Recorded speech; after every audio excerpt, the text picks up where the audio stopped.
Well, hey there, everybody. This is Justin Dyke from CartoonSmart.com, and what you're looking at is the latest demo page that I've included in with the Storyteller's iOS Starter Kit 2.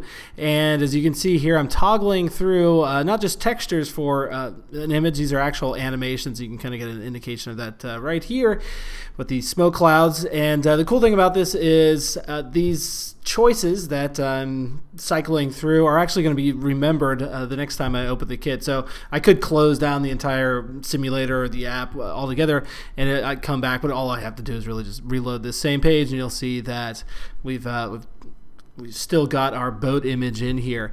And what I'm going to do is I'm going to click down on it, and every time I click down on this, it's going to start following this path around here. And that's actually a relatively new feature that I added into the kit. Previously, you could do this with kind of slots, but there's now actually kind of a dedicated sort of path for you to define. And you do that by simply just kind of moving around placeholders, and they're just basically lined up with this path right here, the visual aspect of it. And you can see that when I roll over that little compass icon, it gets thrown up into my inventory slot. And again, if I were to reload this page, what you'll see is the compass that I found previously is now gone, and the compass is over here in the top left. So that's pretty cool. I mean, you could have, and of course this transcends pages too, so I could have this compass show up on you know, every page after this, right?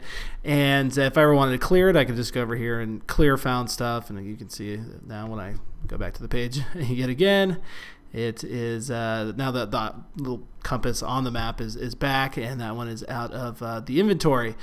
So things you could do with that. Well, right now this compass up here in the top left is just visual, but this could also be a button itself. So now I could go and I could possibly click down on this, and maybe it rotates the boat or something like that, or moves around the scene. I don't know. You can just do anything. And I'm going to show you guys one other thing really fast. I'm going to, here's my map, here's the settings for it, and I'm going to put in this property camera follows, and I'm going to make the camera follow the vehicle.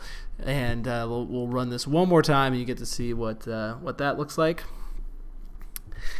That's the cover page. Okay, so now when I click down on this, you'll see that the entire camera is now following our boat, and you might notice the icons move a little bit after the camera does, and I don't think that's going to be seen at all on the actual devices. The simulator is always about half as slow, possibly even more than that. So it only simulates to an extent, and now you can see that the boat is moving right along.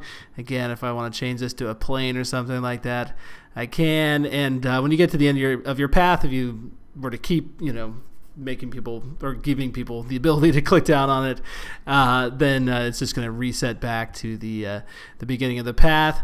And yeah, that's about it. You can include in as many you know, textures or whatever, or options that you want to cycle through. There's really no limit to anything in this.